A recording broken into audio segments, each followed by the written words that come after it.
this week's episode of Quad Chat with Jake and Kat. We're waiting on Michael to show up, apparently. Hello, ladies and gentlemen. My name is Jake T. Blackburn. I am a vapor, as you might see. I recently got a haircut, which is just, I've really been going for the Michael Rollins look, as a matter of fact, because that guy is just beautiful. He's stunning. And I am completely and totally happy. Oh, Michael, there you are. It's so good to see you. How are you doing, buddy? I'm doing great. How are you? Are you trying to do my voice? Oh, hi, guys. How y'all doing? Oh, man. So how are you tonight, Michael? I'm good. You know what? I have come on the show. I actually have an announcement to make while we're on the show. So I'll make it now and we can just get it out of the way, which is that I'm actually changing the format of my channel. I'm going to start doing ASMR. Hi. Oh, God. Hi, how are you doing? ASMR with Michael. You can like slowly take your prop and like just scrape it down. What would FPV ASMR sound like? I mean, seriously. I'd like to point out that Rotor Riot already did this in one of their recent videos. That's awesome. So it's truly awesome. It was Bardwell and Fox that were doing ASMR. Yeah, I sound like an idiot asking what is ASMR? What is ASMR? Yes. ASMR is alternately a really bizarre thing or kind of cool. It is like a bunch of people whispering into a microphone and doing like they basically turn the gains up on their mic super high, and then they like brush stuff against the microphone and they whisper really quietly, and some people get like, I don't know, they call it the tingles. Which I've never, unfortunately, ever experienced because it's almost like you're getting high. But yeah, you should definitely check it out, but not at work. It's also like cutting things. Like I guess it calms anxiety and nerves too. Yeah, like they'll take like soap and cut it slowly so that you can see it like crumble and like. It's special. Like it. Yeah, FPV is enough for me. Yeah. I've watched a few of it and I'm like, well, this is kind of soothing. I can kind of understand why people get into this. And then after like 5 times, I'm like, oh God, I'm sick of this. Like, just shut up. Go away. So it's very interesting. Oh, Gravy already brought this up, man. I was getting to this. The show just begun. But yes, the UFDA crew is holding a protest February the 29th at the FAA headquarters in Washington. I can't go. I don't live in the country. It's really hard for me to get there and it's expensive. But yes, everybody should go. The other thing I was going to bring up, since you're all here, is that there's people selling shirts for profit right now, trying to gain money for their own pockets based on the FAA shit going on. Don't buy their shirts.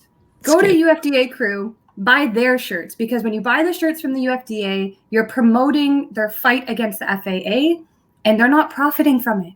So all your money is going to the places it should be going and not into someone else's property, which I will post a link for that right now. I'm trying to be. But anyways, this is about Michael. It is, but those things are important. We got to bring those up. They are very important. It's true. Hi, Kimbo. Sorry. Pull it up. I'm just grabbing the link here, guys. It's for the website. Should totally do it. Are you going to the protest? I don't know. Was that a Saturday? It's a Saturday. Probably not. However, I will buy a shirt for sure. They have a GoFundMe also where you can donate stuff. Okay. Mm-hmm. So there's a couple options at least. I wish I could go, but having 3 kids and that gets crazy. I'm hopefully booking a flight soon. Hopefully. You're gonna go? I'm gonna go. Awesome. As long as things are permitting, of course. Yeah. Well, so the question is if all these FPV people show up at the FAA headquarters, who is going to be the first dumbass that rips a pack there? That will literally be the. I mean, is it next to an airport? Is it in No, a but it's a federal no-fly building. zone. Technically, we can't. But you could. They're in the park across the road. Actually, I could fly tiny whoops all over the place. Yeah, sub 250. There you go. No, don't do that. Don't put the sub 250 on their radar this soon. Right, exactly. But they have already kites, is. actually, is what I was told, is they will be flying kites. Very good. Kites are good. Yeah. Kites are So some pleasing. really We should do exactly. kite ASMR. Oh my God. We should definitely do So- kite ASMR. So where did the, and I'm going to leave this protest up from Enoch, this banner for a while, guys. So I'll keep popping that around and we'll bring it up again throughout the show. But how did you get into the whole interview thing, Michael? Like, where did this start for you? So I had a YouTube channel for, I had it for a long time. But I never really did anything with it. Like I would post videos of my kids and stuff like that, which I think are still there actually. But I had been trying to actually, become an FPV superstar. And, so I'd put up flight videos and then I tried to do vlogs and it got me really interested in cameras. And then I kind of settled on, well, I'm going to do this like talking head stuff because I couldn't get out enough to fly. It was pretty difficult at the time. And so I started doing kind of like dad FPV, where it was like I'd sit in front of the camera and I'd just give people good advice. And it went about as well as you could probably imagine it would go. People weren't interested. But I did follow the industry. And then one day, the day that actually Rotor Riot announced that RDQ was acquiring 50% of Rotor Riot, I ran outside because this is a shed. So this is outside my house. I ran outside. I made a basically reaction video. It was effectively a reaction video, but it wasn't in the concept of like, oh, well, this is awesome or whatnot. It was like breaking down the business prospects of it and why it was a good idea for both sides. And so that got me some attention. People started commenting on it and someone asked me, they're like, hey, do you think this is Capper's exit strategy? And I said, I don't really know. And we talked back and forth. And then all of a sudden Capper showed up in the comments and he was like, well, why don't you just ask me? And so Capper and I had actually already connected on Messenger prior to this. And so I messaged him and I said, hey, why don't you come on? I'll do an interview and we'll talk. It started. I interviewed Capper and I went from, 400 subscribers to like 1,500 in like a week, 2 weeks. Wow. And after that, I booked Lexi, and then it just kept going.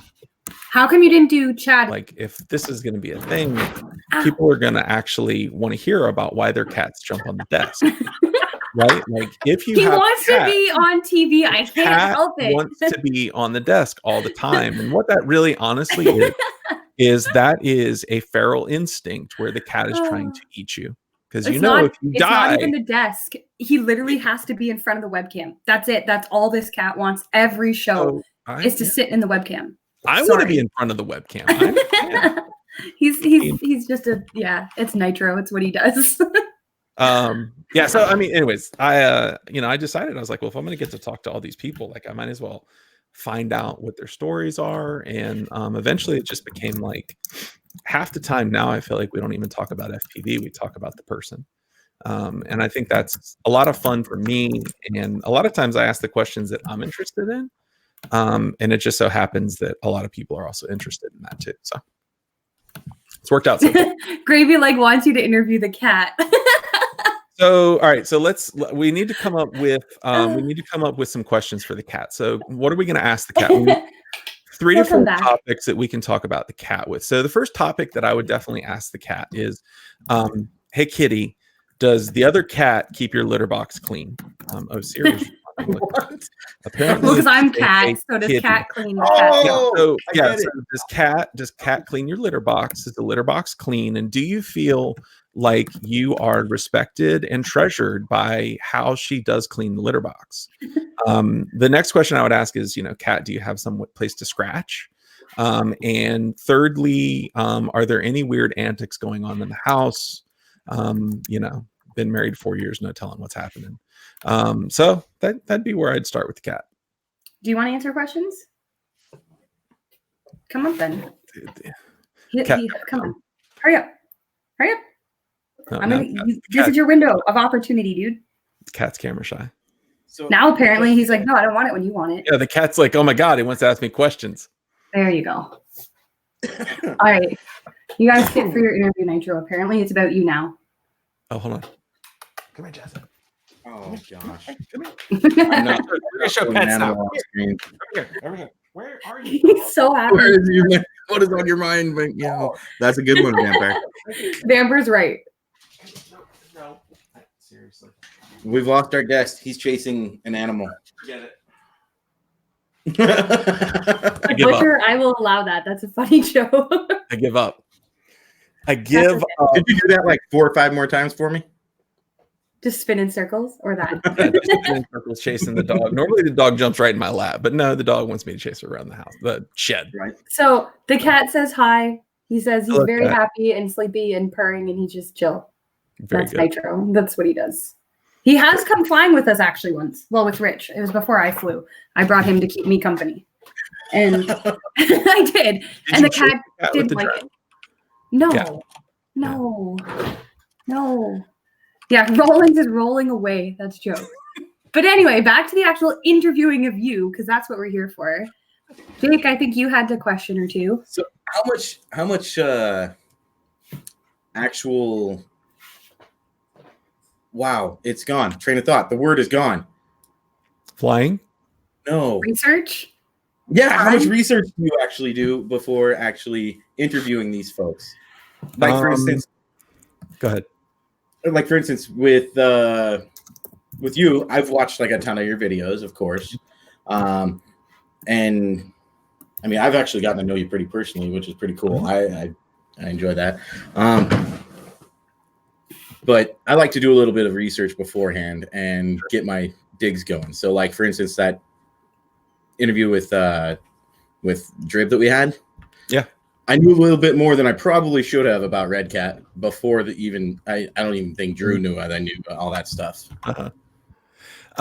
So the answer is probably going to shock you. I spend about 30 minutes prior to the interview writing down questions, looking at YouTube videos. I've actually occasionally, Angela Jax has helped me do some research. Who is that, by the way? So she's little A. She's little A. Oh, So she was like the 37th interview. I think it's on your list. I didn't get that far. I gave up. Okay. So, yeah, no, I actually, on a few interviews, I've actually gone to Angela and said, hey, what do you know about this person? Because sometimes I run into situations where I'll be interviewing somebody and I don't have a narrative nailed down. And so I end up like trying to find things about them. And so there's been a couple instances where Angela knows everybody. And so I've gone to Angela and been like, well, hey, what do you think about this person? What should I ask them? But typically I already know, like I've been in the hobby since like 2016. So a lot of the folks that I've interviewed, I kind of have heard of throughout the years. And so there's that, I have that working for me. And then what I'll do is I'll sit down for about 30 minutes, watch a few YouTube videos if I haven't already. And I put together anywhere from 3 to 4 topics. And then I put down anywhere from 3 to 6 questions per topic. So I'll typically end up with anywhere from 20 to 25 questions that I might dive into. And I ask like 3 every time. Like I prepare all these questions and I have 3 that actually get asked. And at some point you just let the interview roll with itself. That makes sense. Makes sense. Yeah. So Jake, that is a spectacular background. I am 100% in favor of the way that you're like you're set up his room today. Look, and do you see that amazing picture of Jake that I have in the background? Next to the Quadaholic sign. Next to the Quadaholic sign. I will say you got excellent troll. Excellent troll. Very good. Very good. So we're starting to get some questions in. So we're actually going to focus on those now, guys. Let's dive in. Let's go. Enoch wants you to talk about the time you hit yourself with a drone. Oh my God. Okay. In the face, apparently. Yeah. So I literally flew into myself. I forgot where I parked my body. So when I actually started on a 4-inch. which is, anyways, we're gonna ignore all the jokes that could come out of that. And I'm sorry, I can ignore it. So I have a 4-inch, and the motor, it was actually it was the Sexy Beast, as a matter of fact, from Nito, and I built their recommended build, which had like these 2206 2800 kV motors, and I had no freaking idea what I was doing. I'd fly in my front yard, and then one day I was getting like a little bit better, and I had actual goggles at this point, as opposed to like some cheap ass box goggles. And I did, I mean, it's still up. It's called Headshot. I kind of flew around the yard, and I flew into my head. I mean, like literally I was flying, and I had this train of thought. I had like this split second of, why doesn't that idiot move? Oh God, that idiot is me. And then I disarmed. I disarmed just before I flew into my head. Yep. So it could have been really bad, actually, and it was a very good learning experience. But like, I mean, prior to that, like I would chase my kids around the yard with the drone. Like I had no freaking idea that we're like flying buzzsaws. And so it turned into a very good learning experience and taught me like a good lesson. You know, like the other night we were talking about like how many people have like finished a fresh build and armed a death machine in their kitchen. Oh my God. Like, probably everybody in the chat is like, they built their first quad. It was at night. They wanted to see if it would fly. And so they set it on the kitchen floor, and then they armed it, and they got lucky. So yeah, I'm guilty AF. Yep. Props off if we're doing stupid things, or someone standing on the drone when they plug it in. Oh God. But I've gotten drones in my head twice now, so, and I was never the person flying, so there's rules in this house. Yeah. So, Gravy wants to know what type of water glass you're using, specifically the type of water glass you are using tonight. So today I'm using the Whalebone Surf Shop water glass. Sometimes I like to use my Big Blue water glass, which I've been told I should put a sticker on, but that makes it hard to wash. And I do actually, there's a rumor out there that I don't wash any of my water cups, but that is a complete lie. So I just want all you to know that. Yeah, but no, I always bring, like, my voice gets hoarse really easy, and so I end up with a water cup next to me, and as a result, I will carry a water cup with me, and people have started knowing it. If you have not seen Mike Wheats, which I know everybody's name, but I don't know their FPV handle. Anyways, Mike Wheats did a video where he basically did Mike Rollins interviewing Mike Rollins. It was spectacular. Everybody, yeah, I saw it. Go watch it and subscribe, and you will get to see the water cup the whole time. Like it was, I was like, oh damn, I might have a problem. So at least it's water. It is water. I will say it is. So another question here, Rollins. So you've had some pretty controversial interviews going on, of course. Now, are you intentionally like picking these guys? Like, are you trying to stir up the drama? Or so, I mean, what do you do? So every person that I interview, I do a risk assessment, a risk reward analysis, and I decide based on the interview, how many numbers of views and clicks will I get? And really, honestly, the more drama that's involved, the better off we are. I mean, 100%. So yeah, I mean, I pick like really controversial topics, and I really try to stir up complete shitstorms of drama, because that makes me and everybody else happy. I don't know if you knew that. No, actually, I don't try to stir up the drama. I think the one thing I've learned in doing this is that people are like people, and everybody is really flawed in some way, but everybody that you talk to will put the best face on themselves.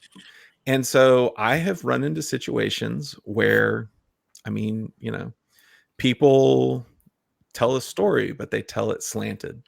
And I mean, it ends up blowing up and other people become collateral damage and my life becomes hell. And I actually dislike the drama pretty intensely, but I'm getting good at handling it, which is, I don't know if that's good or not. But yeah, no, I actually don't try to roll the drama out. As a matter of fact, what I did. Go ahead. Just to stir, you don't just handpick them to stir up and make somebody essentially retort to one of your videos or anything like that? No. And the only time I've ever let that happen was with Tyler. Like, there was the whole Derek Brown thing, and Derek Brown made some, fair enough, he made some serious accusations against Tyler. And Tyler really, really, really, really wanted to get his side out. Really. And I have about 3 days worth of messenger messages to prove it. And so I told him, I was like, okay, fine, you can come on, you can give your retort. He did. I told him it probably wasn't a great idea. But he gave his message and we moved on. So, and actually, so he went for it. You were just like, okay. Yeah, I mean, I straight up told him, this is a bad look. We're going to both look like complete assholes. We shouldn't do this. But he wanted to get a say in, so I let him do it. And looking back on it now, I probably should have just said no. I happened to be going on a trip at that point, so I literally, once I let his video go live, I shut off all notifications and I went into the country and I just said, fuck it. I don't know if I'm ever going to do this again. Like, I really was. I was at a point right then, like, between my mental health status and all the stress that I was going through with my job and then all the stress with YouTube, that at that point I was like, I don't think this is worth it. And I think I might be done. So you stirring the shit is affecting your mental health. Absolutely. Absolutely. I mean, you don't look, here's the other thing is that, like, you interview somebody and everybody assumes that because you interviewed them, you're their best friend and you approve of everything they say and do.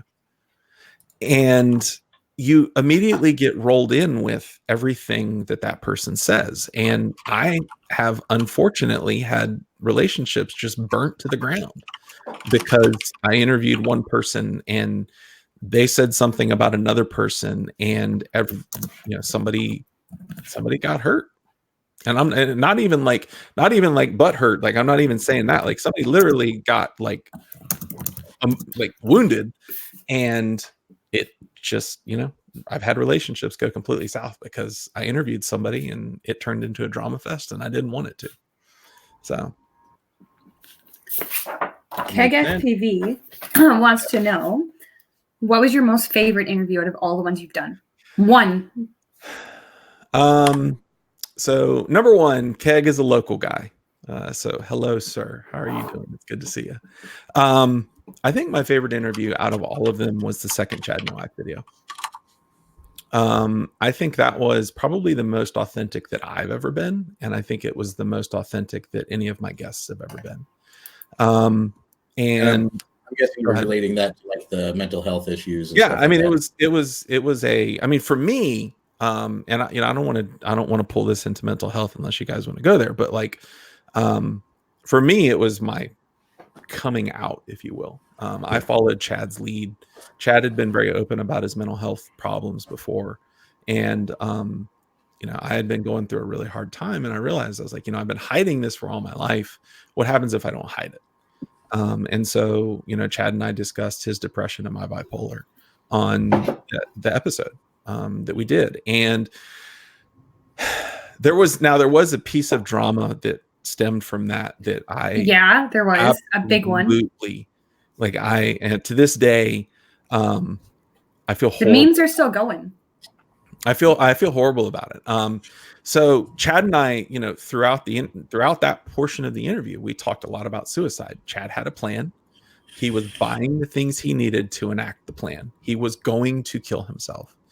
And I wanted people to go into the video knowing that this was a weighty topic. Like, we're talking about suicide, right? And because the problem with suicide is that it kind of goes in triplets and pairs and things like that. Like you hear one person talk about it and somebody does it, and then it becomes infectious, right?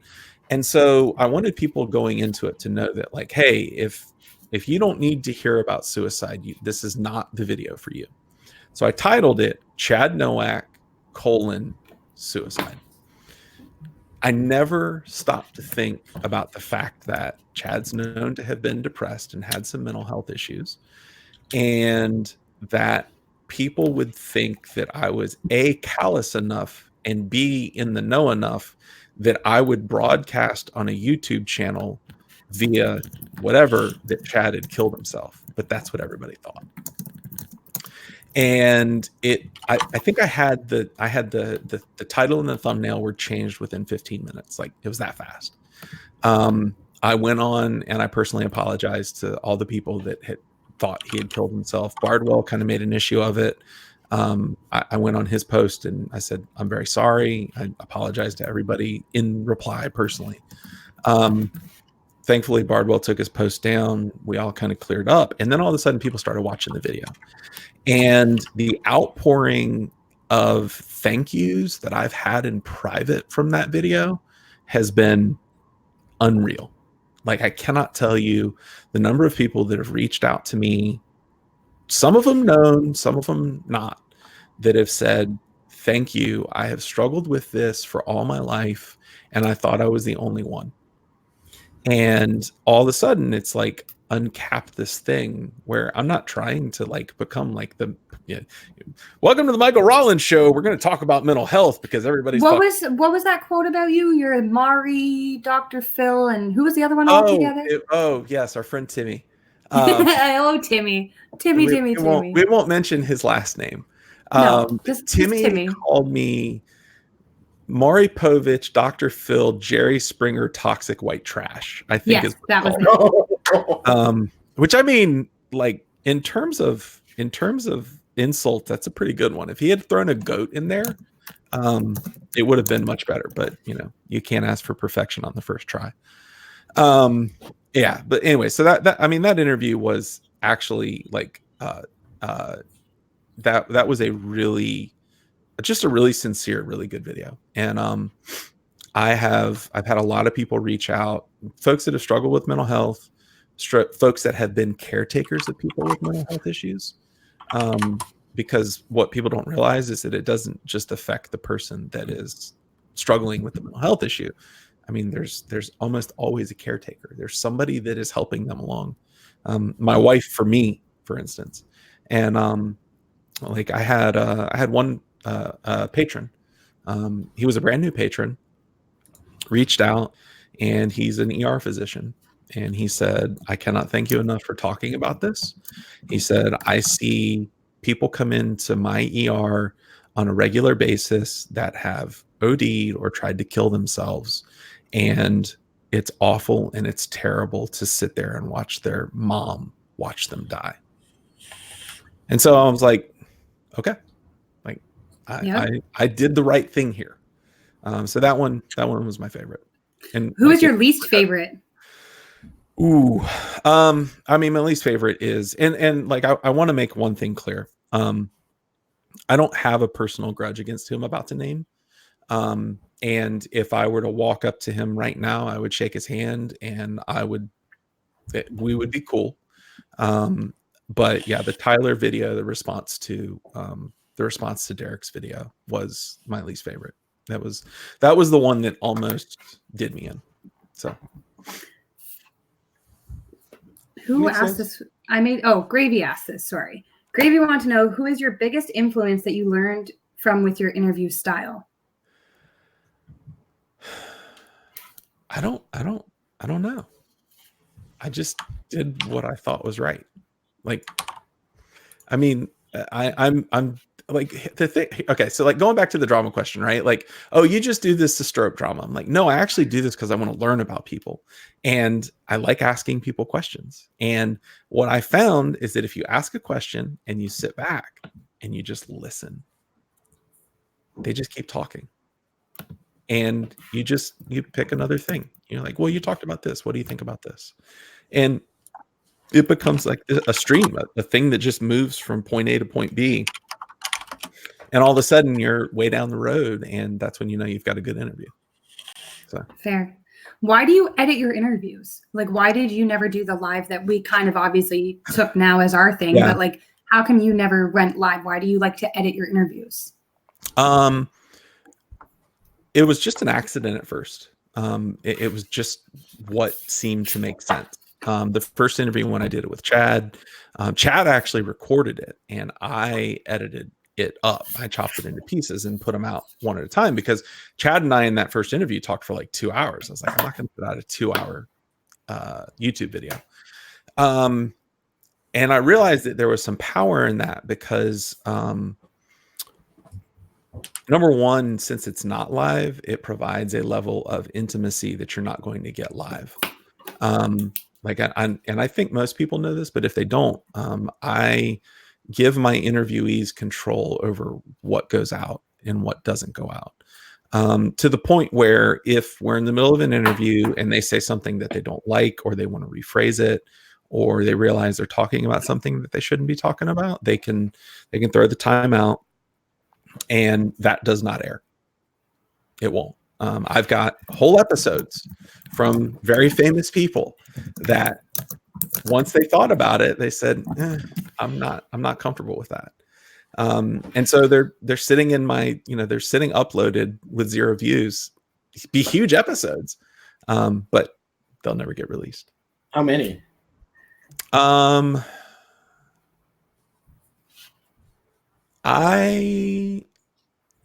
There are 3 people that fall into that category, one of which never even aired any.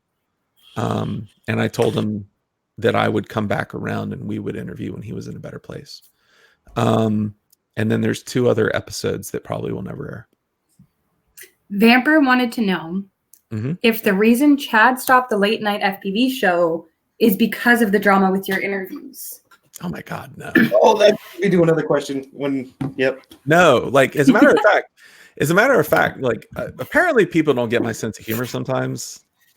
So there was a time period last year where I got really sick, and I kind of disappeared for a little bit. And when I came back, Chad had started the late night show, right? And I was like, this is great. This is awesome.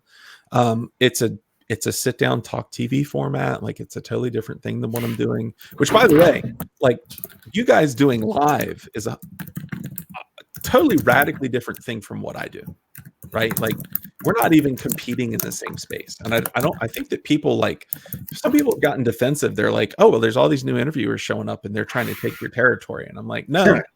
I mean, number one, like, there's, I've established myself, which is the first thing. But number two, most everybody's doing live, and live is a completely different beast than what I do. Right? Yes. Like, anything I say right now is going to go out onto the internet. I have no control. Jake, ask your question, because Zoe has 2 questions and I've got like 5 packed up right now, questions from people. Okay, so I watched that episode, or one of the YouTube videos that Chad or Rotor Riot had put out, and you were like, I don't know if it was like a fake thing, like you were in the runnings to take over that show, and like, was it on my channel or was it on Chad's channel? It's on Chad's channel, and or the Rotor Riot channel, I believe. But he was like, and what I'm going to do with the late night show is no, I'm not going to hand it over to you. Or like, he gave you a pat on the shoulder, like, I'm sorry, I'm not giving you the show. Were we together in the same space? Yeah. Okay. So yeah, that was actually, there's actually a real cool story behind that. I took my son, he was his 12th birthday we have this thing about the 12th birthday. We take our kids on a one-on-one trip. It just started with my oldest son, and so we've continued it. So we took my middle son he wanted to go to Harry Potter World, and I knew I want to go to Harry Potter World. Dude, it's spectacular. You need to. I want to go so bad. We couldn't ride the new roller coaster though. That was the one downside. But I don't want to go there for roller coasters. I want to go because it's Harry Potter. Well, we went and we bought the super expensive fast passes, and we rode like 18 roller coasters that day. It was awesome. I think we rode the Hulk roller coaster like 7 times in a row. It was amazing. But anyways, I reached out to Chad. I was like, hey, we're coming to Orlando. Can we just stop by the shop? And not only did we stop by the shop, but we got to go fly with them. So Logan, who loves Rotor Riot to death, met Drew and Chad and was just like, oh my God, this is amazing. And we got to fly with Drew and Chad, and Logan got to fly actually Chad's drone a whole bunch.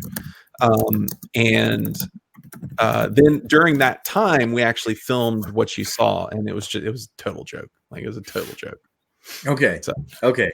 I just thought I'd ask because it was like, I don't know if he was like really expecting it or what, you know what I mean? No, it's totally 100% staged. We had a good time. So these next 3 questions, I'm doing rapid fire. Go for it. Zoe wants to know, what's your favorite bear? I kind of like grizzlies. They're fierce. We have a lot of grizzly bears. Enoch says you have to eat 1 FPV pilot for substance on a mountain FPV trip. Who are you going to bring with you to eat? It's sustenance. Substance. Yes, sorry. So that one's a hard one. There's the potential that you want to eat somebody that's going to get you really high, which in that case I'd bring Bot, like 100%. Right? That's a fair answer. If I have to eat them, I'm probably going to die too, and so I might as well die completely intoxicated. On the other hand, if I'm going to eat someone else, that's a really gruesome question. I don't know. I'd probably Bot. We'll just stick with him. The questions are going to get worse anyway. So, are you into cubs or otters? Okay, otters are horrific animals. Otters are like, you're afraid of otters? Otters are known to engage in necrophilia. Groups of otters will gang up on things in the water, kill them, and then rape them after they're dead. 100%. Otters are nasty, terrible creatures. And I don't know if you've already done this also, but have you confirmed? I've not done an otter now. Oh, good Lord. Good Lord. What were you going to say, Jake? Have you confirmed thick earth yet? What now? You have not then. Thick earth yet. What is thick earth? You don't get to know. Okay. I will tell you it's not bad, or else we wouldn't ask you. Okay. Drew, Chad, actually every single person we've ever interviewed has confirmed thick earth, as has an astronaut. Okay. So if you come on the show, it's like part of the UFDA thing. They're now part of us in a way, and you just have to confirm it. It's just how it is. Okay. I'm a flat earther. Oh my God. I think the earth is flat, and I think that we have been lied to. We never landed on the moon. As a matter of fact, we all live in a simulation. And so how could we even prove that any of this is real? Obviously the earth is thick. I'd like to point out, I don't know if you're looking, but Gravy's like, thank God you don't. Otters for me. Yeah. Well, Kevin says you ruined otters. But Gravy says, thank God there's no gravy needed. Enoch says, damn, they're just like chickens. And Vampire wants to know why you know that. I read about it. That's a good question. Actually, so like I have a secret fetish. It's knowing about the sexual habits of random animals. Here, let me tell you about goats. You were just trying to get this channel blacked out. He's like, what are all the key things that YouTube does not want in videos? How do I take from the inside? All right, so there's an aggregation website that I read called Science Alert, and I have been reading it for forever. And what they aggregate like a bunch of other people's and repost a bunch of other people's new science stories, right? And so I read it. They do like 5 stories a day, so I'll check it out every few days, and I saw this one that was like something like otters are horrific creatures. And I was like, no, they're not. They're cute and they're cuddly. And I mean, they smell like fish, but they're adorable. And then I started reading about like what these things, I was like, oh my God. And so like so my family and I went to this little like aquarium zoo thing the other day. And my younger two kids were oohing and ahhing over the otters, and my oldest son, who's like 14, was just like, whatever. And I was like, hey, come over here, let me tell you something. And so I told him what otters do, and he was like, that's awful, Dad. but first he had to ask what a necrophiliac was, so I probably took it too far. Oh my God. Yeah. So Enoch, I already put the question up for you, but he said, fuck, marry, kill, which, have you ever played this game? Nope. So you have to pick between Jake, Bardwell, and apparently my cat, which one you'd fuck, which one you'd marry, and which one you would kill. Okay. That's Enoch's question for you. The marry answer is very easy. Bardwell is financially stable, so I'd have to marry Bardwell. Jake's like, bro. The cat, I am unfortunately horrifically allergic to cats. So I'm going to have to kill the cat. And Jake, as we have stated, is pretty much eye candy. And so, Jake, you're my boy. Get ready. I don't know which is worse, Jake. I don't know which end of that stick you wanted to be on. Oh, no, I know which end of the stick he's going to be on. All 4 inches, bro. I am the big spoon. Kevin says that you should be the new host for Mutual of Omaha's Wild Kingdom. Oh my God. Yeah, that would go terribly wrong very quickly. Prim wants to know if you fly critical infrastructure. Question for Rolling. So first off, the guy needs to get my damn name right. Put the question back up. Do I fly critical infrastructure? What? Yeah. Do you fly critical infrastructure? That's the question. I guess I have. I mean, technically, I probably have, yes. I don't know if power lines count as critical infrastructure, or there's maybe some joke I'm not getting here, but you're doing great. Don't you worry. I'm relatively naive, so I'm sorry. Where to go? Hoop. Oh, did you actually convert thick Earth? Sorry. I he did at the end of his. I have no idea what you're talking about, but the Earth is not flat. We probably don't live in a simulation, so therefore it must be thick Earth. There you go. It's confirmed. Hoop Tech. I don't know if I'm saying it right. He said sexual harassment otter, and all I can think of is that sexual harassment panda song from, I think it was South Park did it. Yeah. Otters are terrible animals. If anybody takes anything away from this, otters are awful animals. Oh God. So when is your battle happening that you announced recently, where, apparently it's me versus Craig and then me versus Seth, I think. And then Jake versus Craig and Troy versus everyone and Chad versus the devil. And No, it was Vince Smith and Chad versus Satan. Oh, sorry, my bad. And Zoe volunteered to be Satan, but I told her she couldn't be because everybody likes her, and therefore she's not terrible enough. I think 90% of the people that watched that video understood that it was 100% satire. Like, it was just one big joke about kind of the state of FPV right now. But there were about 10% of people that did not even understand that it was a joke. And about 5% of those people really, really want it to happen. They're like, oh my God, this is going to be the best thing ever. When does it start? And I'm like, I'm in. I can take Seth. I think I'm underestimated against Seth. I don't know Craig well enough. Yeah. But those are based on how well you know them. You need to go look at it. I was like, I wonder if I could make this whole thing a transition. Like, Craig was the host, but then Jake took over, and I was like, oh, well, there's a perfect set of transitions right there. And then Seth, I actually like Seth to a degree. Seth and I understand each other on a level that a lot of other people probably don't.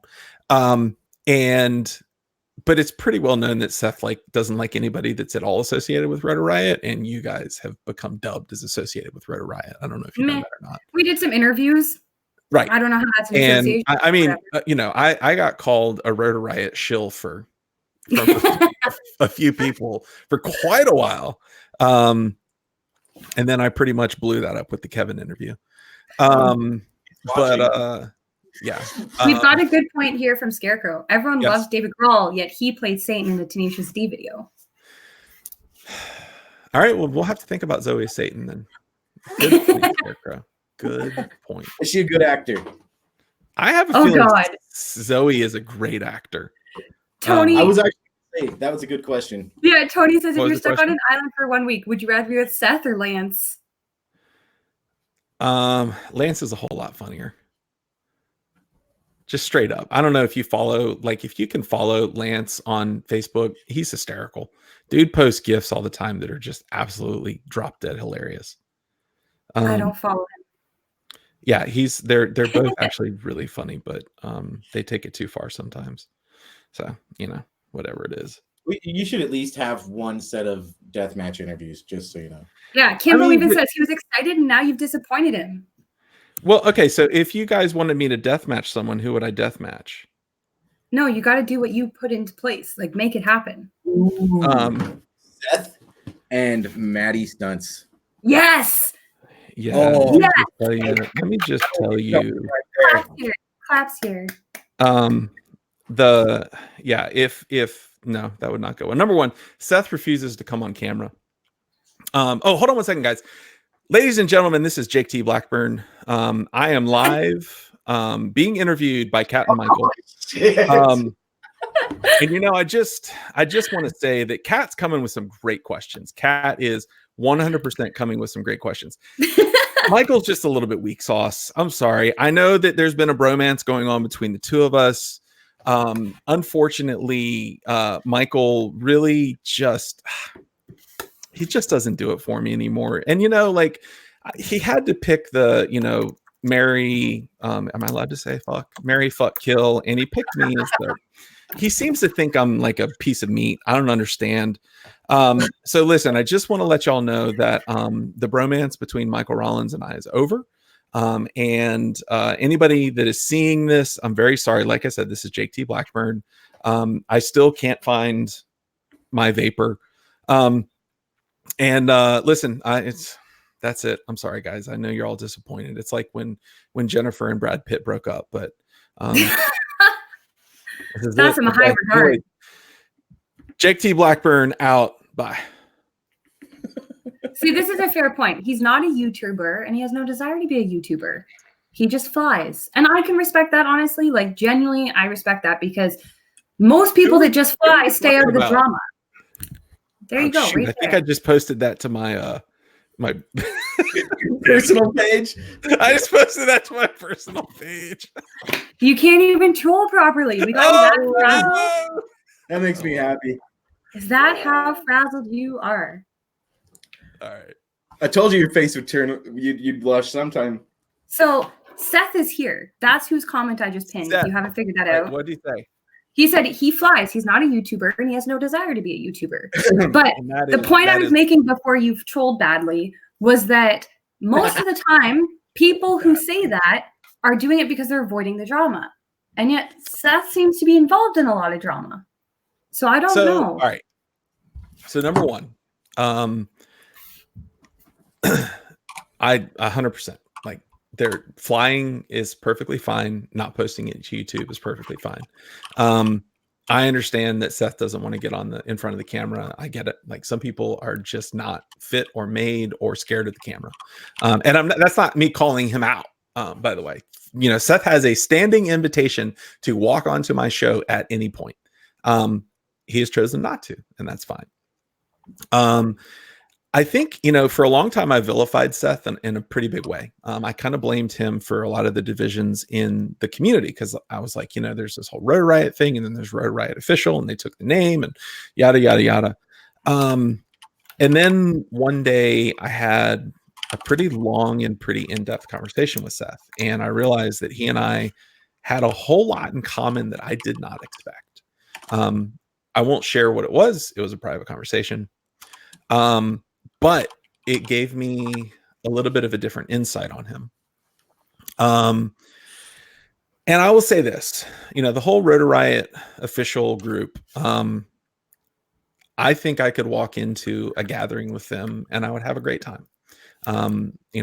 We all really want to know where Wesley puts his pennies. If he's a penny packer, where's he's packing his pennies?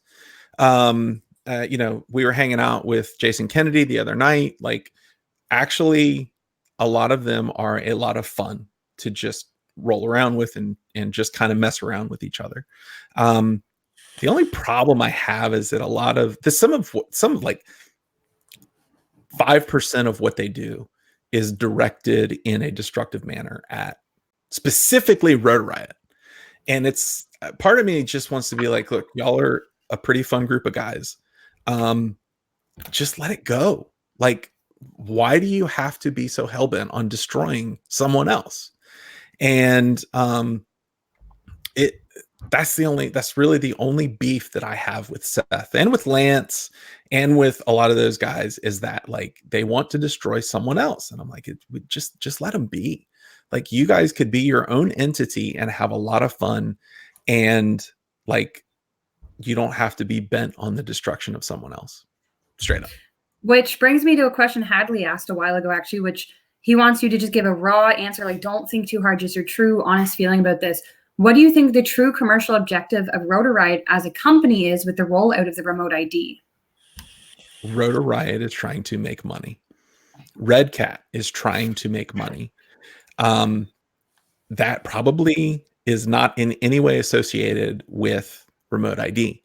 And if you really stop and think about it critically for a second, I mean, what would the sense be in Jeff Thompson buying Rotor Riot just so that he could have the FAA shut the hobby down and make his investment completely worthless? How does that even work?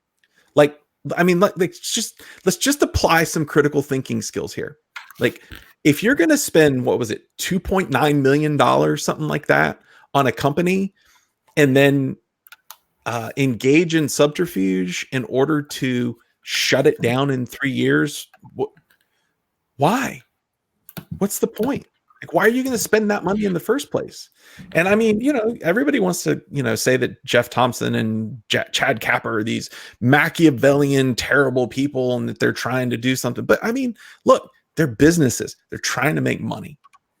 That is what a business does. And if you can't get over that, then I'm sorry. Like, welcome to the United States. It's capitalistic society. But yeah, I don't buy at all the whole Red Cat and remote ID and being, no, not in the least. I think that Seth made a really good point here. He says, but everyone has a purpose, and someone has to be the guy, and he may have grabbed the torch, but he's not the only one in the mob for good reason. Absolutely. So I agree with that. Like, I think he's probably a little bit misunderstood. And I mean, I tend to judge my opinion on people based on my own personal experience with them. And at this point, the only experience I have with him is what I see online trolling. I will, and Seth, you know this as well as I do. He doesn't back down. He doesn't back down. And if somebody gets in Seth's face, Seth is going to keep it going until they back down. I mean, there's the whole thing between him and Maddie that just like exploded all over the freaking FPV internet. And it's just like, Maddie wasn't going to back down and Seth wasn't going to back down. And it's true. It was a shit show. I had nothing but laughs the entire time. And I'm sorry, you guys, but that was the funniest thing I've ever seen. And I mean, look, you got to admire Seth. Like, he's not going to back down. Now, granted, I think both of them should have just backed down. Like, come on, guys. Like, we're not doing anything good. But yeah, I mean, Enoch's right too. Enoch's saying we all got to get past our drama to stop the FAA before the end of the comment period. 100%. Enoch, when does the comment period end? Well, he just said deathmatch March 5th, and then we all fight in the trenches versus the FAA. So I think the comment period ends the 6th. I'm guessing. I don't remember. February? I know it's a date. I know it's the beginning of March that the comment period ends. Excuse me. Yeah. So I think it's the 6th based on what he says. Seth says he doesn't stick his neck out unless it's for a reason, and Maddie wanted to prove a point, so he made sure to prove it for him. I would say that they each had their say. Yeah. Zoe wants you to elaborate a little bit on your earlier comment regarding Rotor Riot, and she said market control ? I mean, market control of what? I mean, how big is the FPV industry? We're 100,000, maybe 200,000 pilots. Like, what market are you controlling, right? Like, how much money are you going to make? I mean, things are consolidating. People are going out of business. Frame makers are having a hard time. Like, I get that. But at the end of the day, like, most people that are involved in this hobby, whether it's from a business perspective or whether it's from a hobbyist perspective, are involved because they're obsessed with FPV. Like, every single one of us remembers the feeling when we flew for the first time. And that feeling is what drives us forward 100%. And whether it's Trappy or whether it's Chad or whether it's any of these other people, they're not going to make millions off of 200,000 people. It's true. True. The margin, and not to mention the fact that, like, once you take into the fact that there's cloning, that IP gets out, margins are falling drastically. Like, it is a hard space to compete in. Seth and Enoch pointed out that the comment period ends March the 2nd. Thank you. So everyone get your comments in. I heard today there was only 7,000 replies so far. That's not enough. Yeah. So get your comments in. The thing is that shouldn't just be FPV. That should be every RC. It needs to be everybody that flies. Yeah. Like, and look, here's the deal. And this is what I've been pushing, and I'm trying to put something together right now so that there's some actionable information, like a piece of action that people can take. But one of the things is that this is not a vote, like, this is a comment. And you can go on and comment on all the provisions, but you can also put your vote in your voice, or you put your voice behind the AMA, and go join the AMA, and go join the FPVFC, and go join the flight test thing. Those folks, if everybody in the RC flying hobby were to go put everything behind those three organizations, then that's probably what, 50 to 100,000 people times 3 that are speaking to the FAA. It is a much better plan than everybody just commenting individually. Like, the AMA has a much greater voice than I do. And so if I can comment for sure, but if I am putting my voice behind the AMA as well, then I'm also adding myself to the sound that the AMA makes, which is 100 or 200,000 people yelling at the top of their lungs as opposed to one. Seth says we should also be sending our comments to your state representatives. Yeah, I mean, I yes, we should. Quite frankly, I mean, I think I don't want to be a downer. But I think the possibility of winning out is very slim. And I do think the only way that we even get a voice, we don't have a place at the table, right? Like, we've tried. We've had people in the industry like the FPVFC try. The AMA, it's debatable whether or not they were effective enough. This is the Hail Mary. I mean, the Hail Mary is the comment period, right? Like, we're pretty much, it's the last play, it's the Super Bowl. And if we don't score this touchdown, then we all lose. And that's what the comment period is. And they don't have to listen to us. So. Well, as I said, guys, check out the protest info. I have it pinned right on the screen that Enoch posted that the UFDA crew's running. We're also putting in the comments the website where you can buy the not-for-profit shirts that help support their fight against the FAA, which is really everyone's fight at this point. Even us being in Canada, man, it's going to affect us too. Yeah, I mean, that's the other thing is that, well, go ahead, Jake. Remember that's the non-profit ones. Those ones are to help support the fight against the FAA, where there are a few out there. For instance, the Fuck FAA shirts that I saw just recently that are not even associated with America. Right. Associated with the actual FAA or anything like that. So just be careful not to put money in somebody's pocket, but toward the fight. Yeah, exactly. And as Enoch states, like, if you can show up to DC, that's another statement. Like, yeah, he's saying that's the actual Hail Mary is the protest. Yeah, but I mean, but here's the thing, right? Like, if a group of us that is large enough can go protest in front of the FAA, that's awesome. We need to be respectful about it too. We can't just have a bunch of signs that say "fuck the FAA." We need to be coherent in our messaging. And, that's all I'll say on that. I agree. with that 100%. I do. I really do. 661 says FAA can't stop China. It will FPV, sorry, will live forever. FPV will live forever until they make an example of enough people flying illegally, and charge them $5,000, $6,000, $10,000 fines. That'll cool the heels of a lot of the American flyers. Fair. Hopefully, I don't know. I'm torn on it because we have legislation here, and sure. Well, and I mean, nothing so far, right? Like it's hard to say. You can play the flip side, which is there's no FAA cops. The FAA legislation is geared towards enabling local law enforcement to act as the arbiters, if you will, of the rules. And I don't know a lot of cops that are really going to be worried about a bunch of 30-year-old men, which is what the hobby is primarily made up of, flying in parks, right? Like, no one's really going to care. Like, I don't know a lot of police officers that are going to come by and be like, oh, look at those guys, they're breaking the law.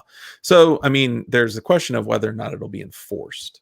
But, if it does get enforced and there are a few actual FAA cops, then things could start going poorly. So we'll see. I actually know a few police officers here in town that I actually have flown FPV. They haven't flown lately, but they're so into it that they're even starting some, drone stuff at the precinct here. So yeah. Oh, this is a great point. Talk to your schools, and the STEM teachers can have their students comment. Yeah, that's a really good point too. I mean, of course, tell them to get their parents involved and stuff, because kids on the internet is never a good idea. Generally, this is not a kid's show, but yes, I think that's another good point, because at the end of the day, I think sometimes that kid card just plays into people's emotions a little bit, makes them realize the ramifications of these long-term effects of such a type of legislation. Mm-hmm. Like Seth said, the other side is it's going to change nothing with the Vista and the split board HD cams now, and all the new lightweight 4-inch stuff coming out. You can fly the same sub 250. I'm not entirely certain. And so full disclosure, I've not read the 300-page rules. I am not certain. I have heard that 250s, that the 250 gram and under rule goes away. That it is any airborne RC vehicle falls under the legislation. I don't know that for a fact. So I don't now. I think that the hobby and the sport will go towards smaller. I think that eventually, like, if someone could figure out, and they will, how to cram, and Seth's going to lose his mind. I love you, Seth. But if they could cram a DJI HD system onto a sub 250 gram, I mean, game changer. Like, everybody's flying that. I just saw one. You can get the new Caddx Vista into the 3 inches. Okay. Yep. Yeah. Yeah, the diatone frames. Yeah. Actually, question for you. Yeah. Not pertaining to FAA, not pertaining to anything like that. Okay. I've recently noticed a huge increase in your actual flight videos too. Yes. Tell us about that. So there were two things that really played into that. The first one was interviewing Vic. Not Vic. I love that joke.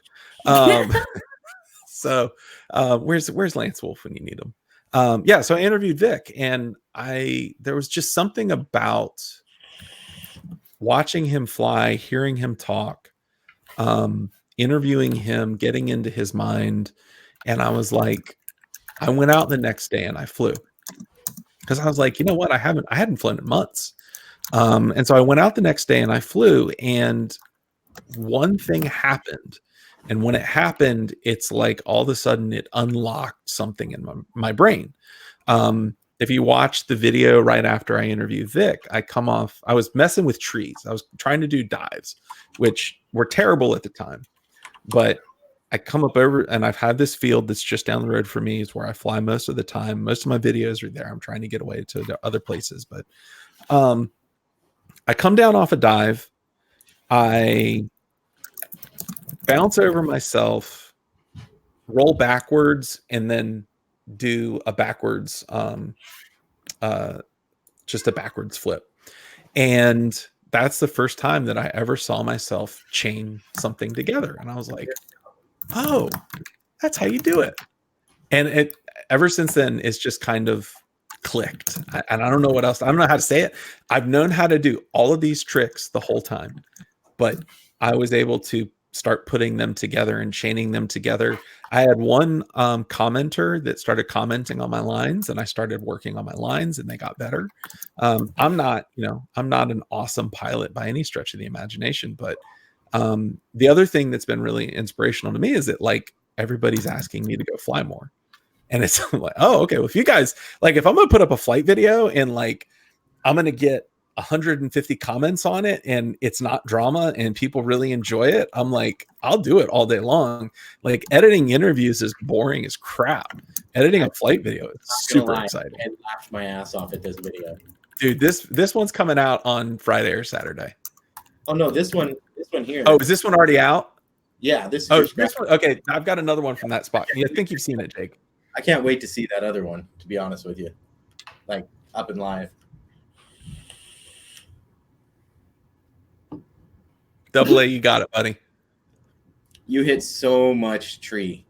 Okay, well, let me just all right, this spot in the summer is freaking amazing. It's unreal, but during the winter, it is just death. And I'm flying it there's like you can't see any of that scraggle. I mean, if you were flying DJI, you could, but yeah, if I was flying DJI, I could, but I also don't unfortunately have the $800 that I need to get that. Yeah, it's a lot more than that in Canada. Yeah, and keep in mind, I'm also like now both my boys are flying. They're flying with me. Like we're actually. I've never flown with anybody. I'm so glad you brought up because another question that someone had for you is who flies better, you or your sons?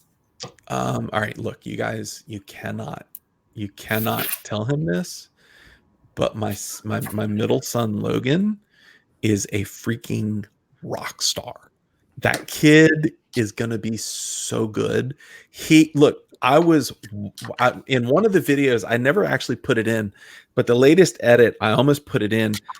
I was walking across the field and he's got this little Mobula 7, right? So it's a micro. He orbited me while I was walking for like 50 yards, just like it was nothing. Perfect orbit. I can't orbit. I need to go watch videos about how to orbit. I can't orbit.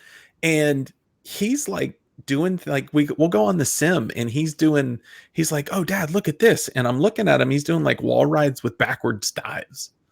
I'm like, oh my God, I just can't let him find out he's better than me. So yeah, I mean, he's already my son Logan is already better than me. Cole, my oldest son, is he has the potential to be good. He is way too aggressive for his skill level. So you once told us in a video who your favorite son was. Is that how you decided your favorite was based on their flying ability? I can neither confirm nor deny that I have a favorite son. Okay. It's been in a video. I know it has. It may have been satire. I don't know. I think you know. That's so funny. So what is one person, or I guess who is one person you really wish you could interview that you haven't been able to interview so far? I mean, is that even a real question? Yes. Pick one. Who do you think it is? I have no idea who you personally. Jake knows who it is. Is it Seth? It's not. No. I know it's not Jake. Look at him putting his little weird face in the corner. Jake's like, oh, you want to interview me? Nobody. I want a spoon. Yeah, I know. He says he's going to fuck you. Remember? I just want you as the eye candy. No, I mean Charpu, like 100%. Like who would not want to interview Charpu? I would die. I mean, seriously, like of like, you know, I have interviewed all of my original idols, which was the original Road Riot cast. Well, I haven't interviewed Tommy, but of all of them, Charpu is like the ghost. He is the myth. He is the legend. And he is the one that did things with 5-inch quads that no one had ever done before on equipment that none of us could fly now. Like if you tossed a CC, no, dude, I'm not even talking about the frames. I'm talking about like toss a CC3D board and 12 amp Simon ESCs, along with 1806 motors and bi-blade props, and go try to do what Sharpoo did. Nope, you will not do it. Rig. My first rig was his exact setup. Sharpoo is the unicorn. Look, I'm here to tell you, if I interview Sharpoo, I'm done. I'm done. Like, there will never be another interview. I cannot top it. I'm done. I'm going to. Have you at least tried to, like, have you been in talks with him? Like, have you got the ball going? I have. How to say this? I've reached out multiple ways. I have had one successful contact, and I was not talking to him directly. He politely demurred and said that, I think he said something along the same lines that Chad Nowak said when I asked him, was that, why does anybody want to hear from me anymore? And it's like, dude, you're like a freaking god. You're a legend still at this point. You're a legend. I mean, you're still a legend. Like, you haven't posted a flight video in 2 years and you're still a legend. So yeah, I mean, yeah. Tony, yeah, exactly. Jospin. I need to rebuild this frame with an old CC. Actually, You should do it, man. That would be an amazing video. Like, go back and build the old components. What was it on this one? He had a Naze 32 at the time with the 1806 Luminaire motors. No, go read his descriptions. He's got all of his equipment on it. And the one where he did the ring video where he flew through the rings, that was a CC3D board. That one was, but the one where he was flying in the park for some kids, I can't remember what it was. Justine. He was using Justine. the clean flight board, whatever the fuck. Okay, yeah. I mean, eventually he went. Yeah, I mean, obviously, as things modernized, he went to different equipment. But I mean, I've successfully gotten one CC3D board to go for me. Yeah. So another good point is that if it goes to court over a private property issue where the FAA is trying to, tell people you can't fly on your own private property, she's saying that, it would require someone to not settle out of court. And then she brought up at how she was hoping Trappy wasn't going to settle out of court. Yeah, I mean, so the whole Trappy thing was a while ago. It was like 2014. It was here in Virginia. Trappy flew a wing through Charlottesville, Virginia. And the FAA went nuts. They went all over him. He ultimately, they settled out of court. Trappy, when I talked to him, I don't know that Trappy would talk to me now. When I talked to him, Trappy told me, he was like, yeah, there was actually a company rule that I could only have one international lawsuit going at a time. Like, legit, like he has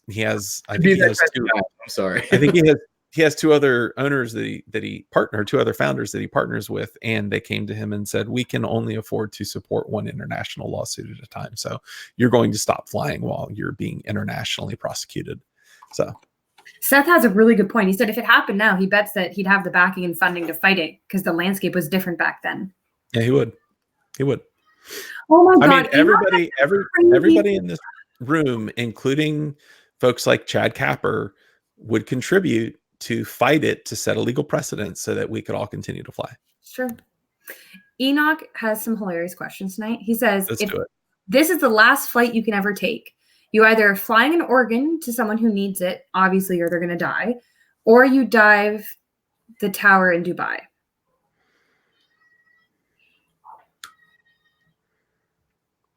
I'm going to take the tower. You're going to take the tower? I'm going to take the tower. I'm sorry. I mean, look. It's been done before, so. I don't care. I mean, I'm going to take the tower. Enoch, look, I love you, man. I think you're great. These are horrible questions. And I mean, I'm going to have to let homeboy die. I'm very sorry. What if the organ's in Dubai? Why couldn't you dive the tower while transporting the organ? Because I'm not that good, and I'm going to destroy my quad all over the Dubai. Seth says you should Marty flip the heart transplant. Yeah. Oh, Marty awesome. flip. Oh my God. The shade. Tony's got a good point too. It depends on who the organ belongs to. Yeah, I mean, yeah. No, I'm taking the tower every time. I'm sorry. I'm an awful, terrible, horrible person. How was this interview to do? It was good. Maddie and I actually had a great conversation. It was, I think it is interesting to see innovators leave and come back. It's interesting to see him come back as a dad. There was a whole lot of things in that interview that I really enjoyed. I really liked. I had a good conversation with him. He's a really intense guy. He is really intense, and he is, I mean, I was telling somebody, I was like, he was actually super chill, but there was just an intensity to him that, like, if we were in a room together and he decided that he was going to take my arm off, I would run 100%. And I probably would not back down from a lot of people. I mean, I can throw my weight around if I need to. And no, but if Maddie came after me, I'd be out. Peace. Gone. 100%. Tony had a good point. He says, what if the organ that you were delivering belonged to Sharpoo? Like you were trying to save Sharpoo or dive the tower? Dive the tower and deliver the Sharpoo heart. No, all right. So look, then there's conditions attached. I'm going to dive the tower unless you come on my damn show. So I am going to be 100%. Come on my show and I'll give you the organ. Come on my show and I'll give you the organ. You can have enough time to heal. Those are but Trump we're gonna facts, sign. you know. We're gonna sign a contract, and Sharpoo is going to come on my show. Oh God! So Jack Fu. Fu. I was thinking. Thank you. I would Jack have Fu got my name wrong. See, everyone's got you wrong. It's great. So Jack Fu says, "Where do you and Rotor Riot stand now after the RDQ Rotor Riot back and forth?" Truth. That's a good question. So I mean, let me think about this. So if we're talking about the businesses, I don't have a problem with Rotor Riot or RDQ. I just ordered a bunch of stuff from RDQ. They're in Florida. We ordered it on Sunday before Martin Luther King Day, and it got to our door on Martin Luther King Day. I don't know how that happens, but it did. We ordered at like 5:00 Sunday afternoon. It was at the door by 3 the next day. Okay. I don't know what kind of wizardry they pulled to make that happen, but it's freaking amazing. Okay. Now, on the other hand, I get things almost as fast from Pyroflip across the country. So, I mean, all things being equal. And I like Rotor Riot. I like what they do. I do like what they stand for. And I think that they're taking a different tack, which I think has disappointed a lot of people. Originally they were like these bad mofos that were going out and doing stuff that would get everybody arrested. And now they're changing their MO to be more family friendly, appropriate. No, family friendly is the wrong word. It's beginner friendly. And, here's the thing. I don't watch a ton of Rotor Riot videos anymore, but my sons do. And my sons pick up things and they take them away and they learn. And I'm like, okay, like my son Logan will come to me and he gets a certain amount of screen time every day. Like we try to be good parents and not like let our kids crack out on TVs and whatnot. But he'll come to me and be like, Dad, can I watch Rotor Riot? And he'll sit there for for like an hour and watch Rotor Riot. So UFDA is thinking of flying Sunday after the protest. That would be really cool. I would love to.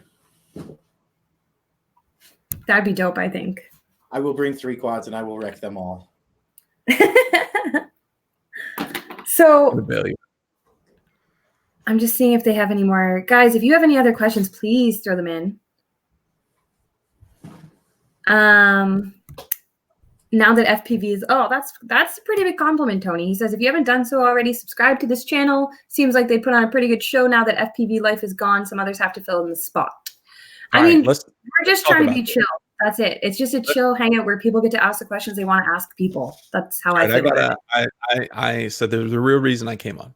I have a bone to pick, which is that you guys are trying to hone in on my territory and I need you to back off. We're just horrible people. Horrible, terrible people.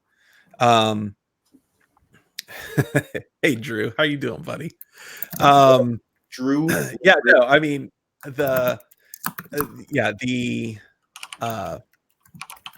I think it's hysterical when people are like, "Hey, dude, like so and so starting a live show and they're doing the interview thing, and how do you feel about that?" And I'm like, "Great."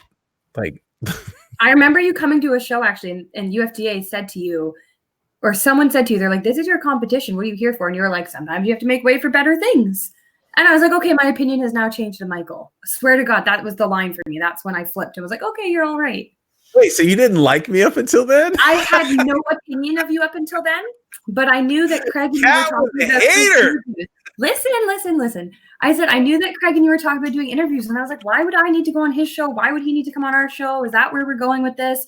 And I was kind of like hesitant, and then you came in and said that, and I'm like, you know what? Clearly, there's no ulterior motive. Like, this is just chill. Like, there's no reason that this is not okay.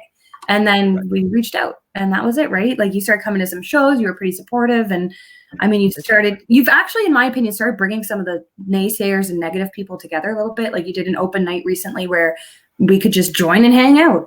And I got to talk to people that I hadn't spoke to before. And I kind of had a feeling who I was dealing with and what, but genuinely everyone was really nice. Yeah, there's jokes and trolling. That's life. It was fun. I mean, we sat there for 3 hours and then y'all got to listen to me bitch about building. And while your dog humped your pillow behind you. My dog humped the pillow. Yeah. And then Troy terribly trolled me on TDL. And then, I mean, Fred was offended by my butt crack. I mean, this is if I could leave one legacy, if I could do one thing, okay, it would be that each of us could just get along for 5 seconds, 5 minutes, get along for 5 minutes, do the FAA thing, and then we can all go back to our corners and that's it. Leave each other alone. No one's asking you to become best friends. No. The whole point of this is not to become friends. You still hate each other, but everyone has a common goal: flying drones. I was arguing with Lance this morning. Okay, so it's his night, my morning. And I said, dude, I was like, you guys are so fixated on Rotor Riot. Like, just get over it, man. And we got onto the ex-girlfriend analogy. And he said, well, it's kind of, I was like, you need to get over it. And I said, it's like when you are obsessed with an ex-girlfriend because she's behaving differently than she behaved with you. And he was like, yeah, man, but the problem is that the ex-girlfriend that you're obsessing over is living in your house. I was like, no, dude, she's living down the street and you can completely ignore her. You don't have to interact with her. You don't have to do anything with her. Like, just ignore her. Block and unfollow and move on. Right. If you don't like Rotor Riot, don't like Rotor Riot. If you don't like the Rotor Riot official group, don't like them. If you don't like TBS, don't buy their stuff. I mean, just it's that simple. So. Enoch has a hilarious him and his questions today. He's got some awesome questions. He says the year's 2059 and you have to use your quad to hunt radioactive skunks.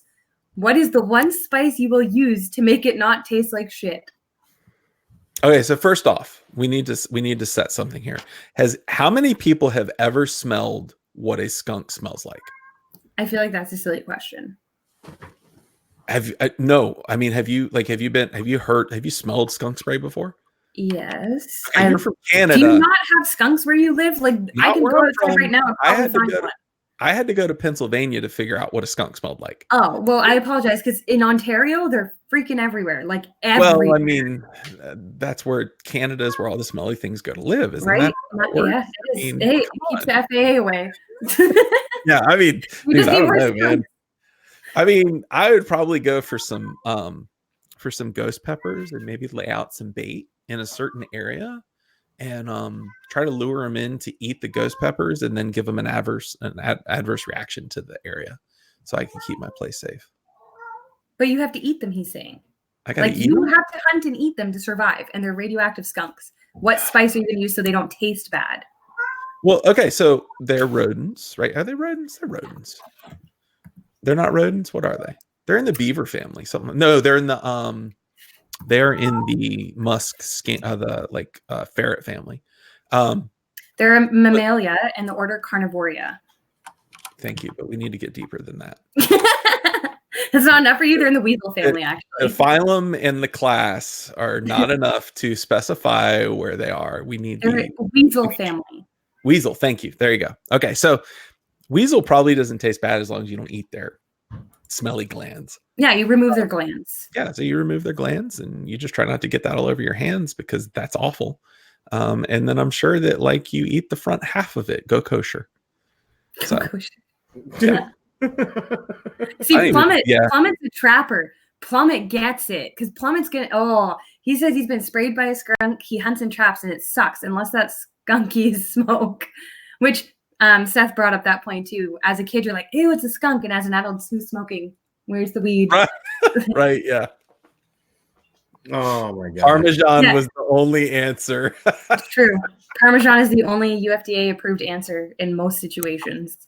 It's thicker than Parmesan. You need to know those things.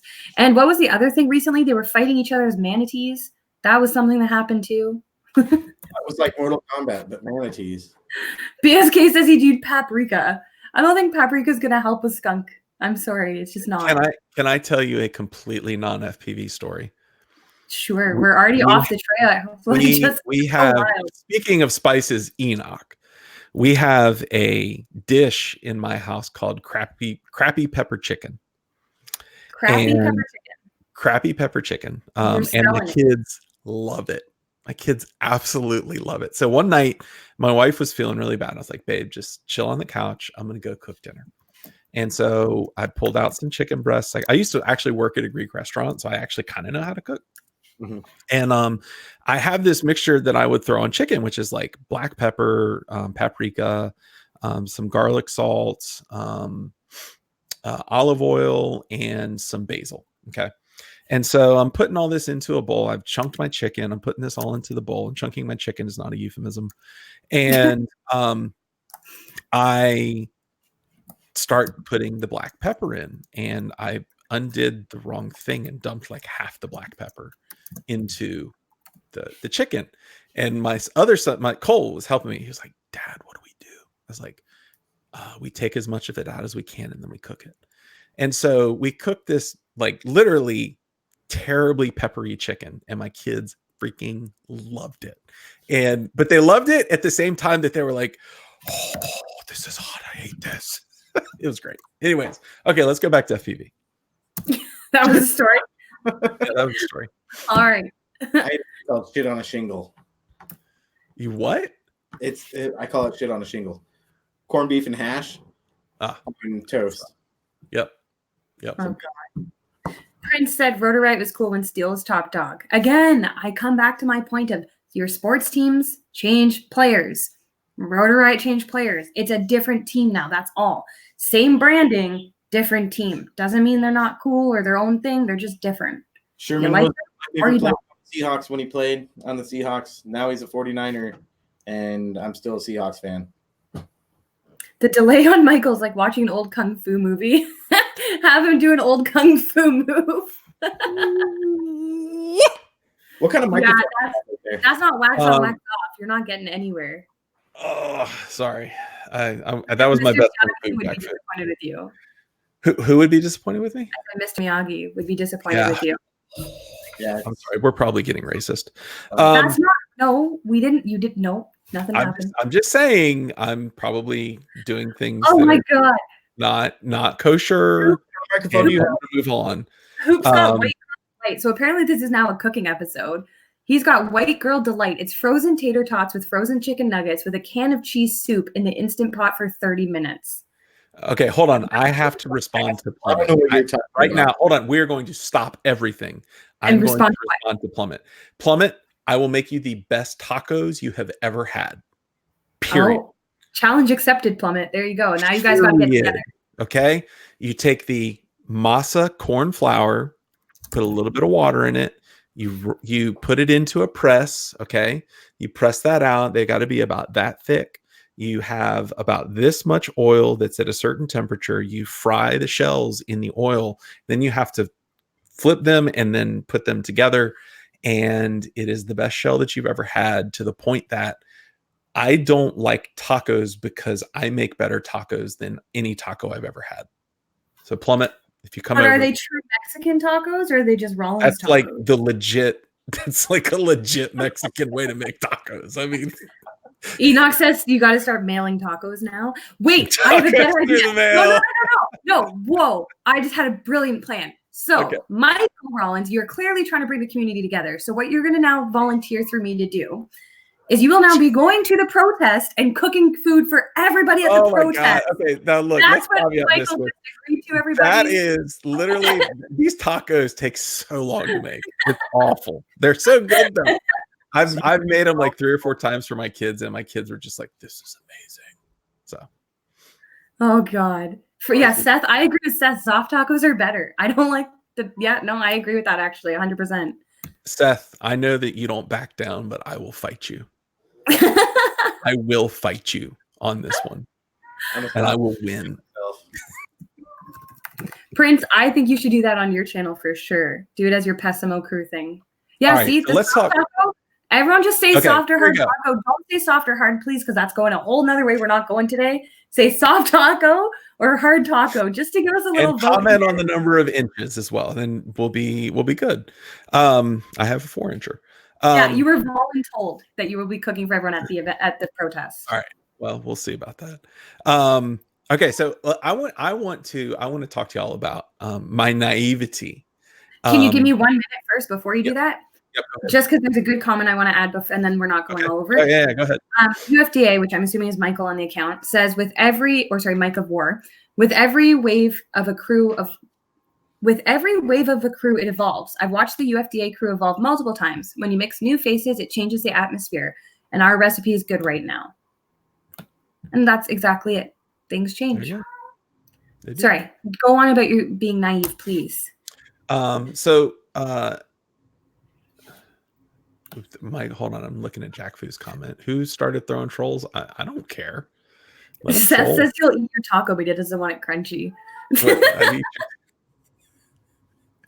This is not the kind of show we have. I'm trying to exercise so much restraint right now. Like, you know what? I don't have to bring it up. To be fair, I could pretend it's not there. But we're an honest, open show. This is why you don't censor them. You got to let people have their say. We gotta hear Plummet. Just my take on tacos. Take a soft taco tortilla. You've already lost. Virgin olive oil, deep fry, fill with delish filling. Boom. So Plummet, like you're talking what I'm talking, except that what I'm making it with is just better. Okay. Black sheep. Like Trappy. I don't know. That's either Trappy or Mike Chin. Which one? I don't know. But hello, gentlemen, whoever you are. Who? What? Where? Team Black Sheep. Oh, yeah. Drew, we've got Team Black Sheep. I see it. Look at the community can come together to see us and Rollins effing around. Why can't we all come together to fight the FAA? Talking about tacos. Seth says he'll eat my taco. I mean, you're gonna fuck Jake apparently. I typing on a keyboard, so if anybody sees my comments in this thing and it's Trappy, let me know. Trappy, hold on, wait. Trappy came in just to troll me on my notice in the ROFC about being on your show. So thank you, Trappy. That made my day. Okay, so all right, so hold on, wait. Story time. I interviewed Zorro. Okay, like I said, I really don't fly with a lot of folks. Like I've flown with a few folks locally, but we're so spread out that it's really hard to get together. And so I interviewed Zorro. And Zorro is like hilarious. He's spectacular. One of the funniest guys I've ever talked to. And partway through the episode, one of the questions that I used to ask was I would do these 10 questions about like rapid fire, whatever. And one of them was there's one part on your quad that never breaks, but you can never replace it. What is it? Or there's one part in your FPV kit or something, right? And everybody always answers like, oh, my goggles or my motors or whatever. And Zorro said my weed bag. And I was like, you fly high? And he looked at me and he was like, you don't?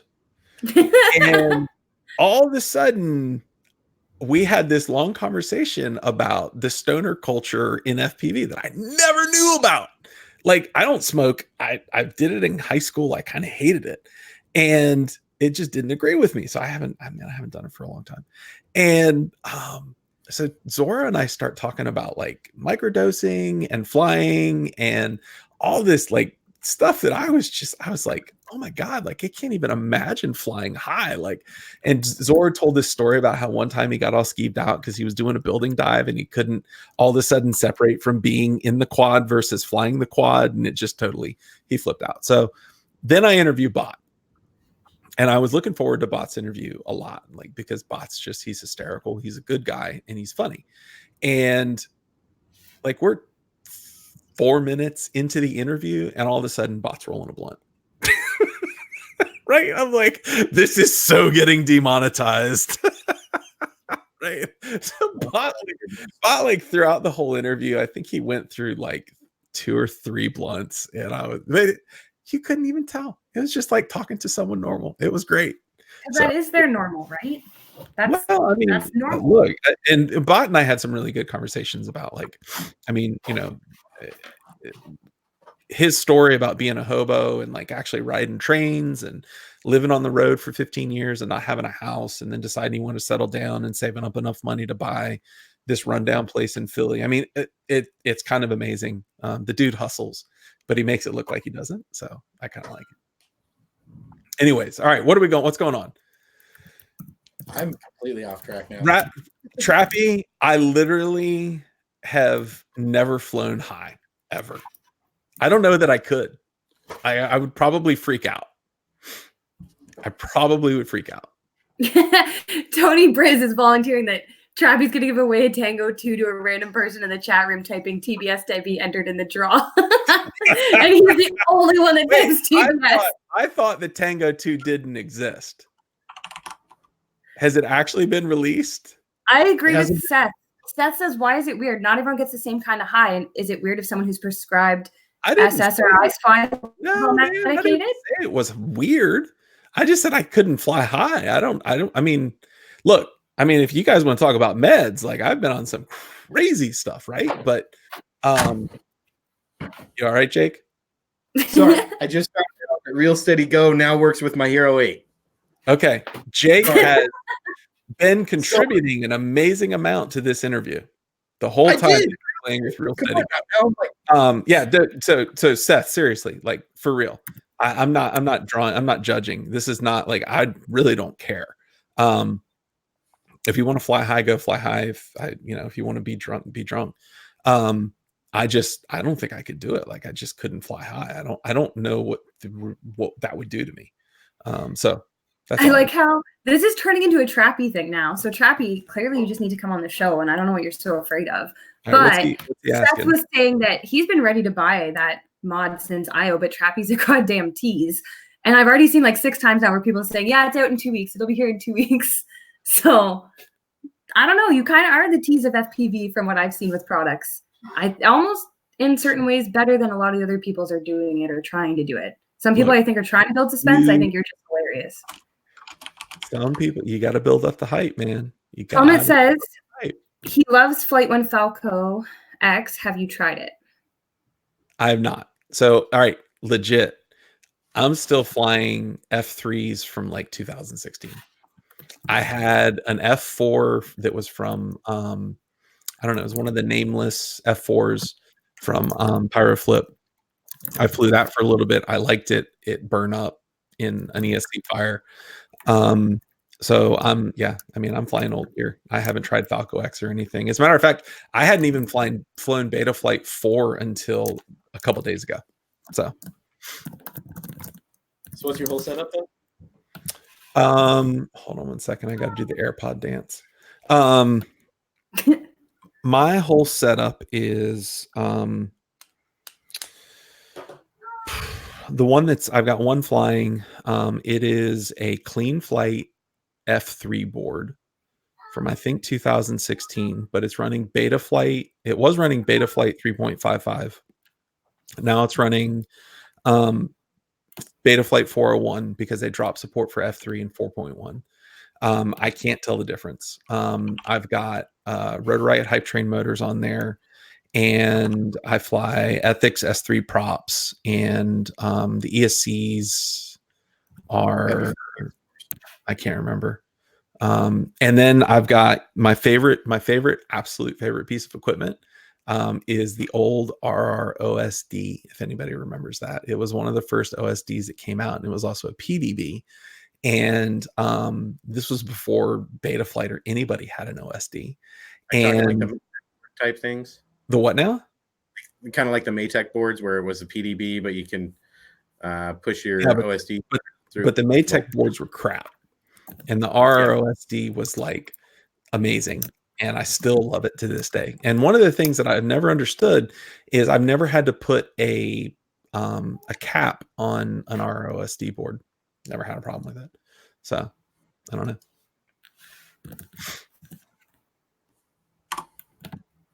Have you tried the S4? I've got chats on chats right now. Hey, Trappy says show. Well, I just pointed out I'm still blocked, so I don't think that's going to happen. But what is your most? So Seth and I agree. The ROSD was freaking amazing. Like it was amazing.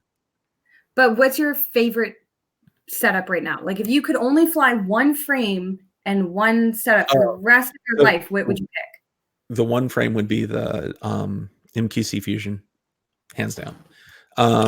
The probably the motors I would pick would be I really like the where are they? Here's the one that burn up. Let's see if I can pick this up without destroying everything. Whoa. Come back here. Okay. The MB Primos, these are 2207, 2550 kVs. You mix these motors with with one of the Ethics S3 props, and it's magic. There's no prop wash. It's just amazing. And then everything else, I don't care. I fly Free Sky, but I'm not tied to that. It's just what I've flown. I have always wanted one of those frames. Always wanted one of those frames. They're awesome, and they're freaking. They are freaking like not indestructible because I've broken many pieces, but those are the original, not the original, but like the Rev 2 of the Fusion, and they're still going strong. So that's like that's a frame from 2016 that's still flying around. Right. No, I've always wanted one, but how do I say it? I don't really like the new styles for some reason. Like, if I remember, the bolt patterns were different. They didn't have the same exact look. Plus, they got that weird mid plate now, as well. They've got a couple different setups. Like they had the split deck. Then they've got multiple standoff heights, and they had to, in order to, like, the one thing about that frame that I don't like is that it only fit a 5-inch prop and not a 5.1 inch. But that's not a huge deal. Plummet wants to know if he can send you a Flight One flight controller. Will you try it? Is Plummet associated with Flight One? I don't know. Is he? Prince is. I know Prince is. I'm pretty sure Prince is a distributor for Flight One in Canada here. So let me talk about my ethics for a second. If Plummet is not associated with Flight One, then sure, all day long. If Plummet is associated with Flight One, then no, I won't accept it. I took on 2 sponsors, and I realized I took on Pyroflip, and then I took on 2 sponsorship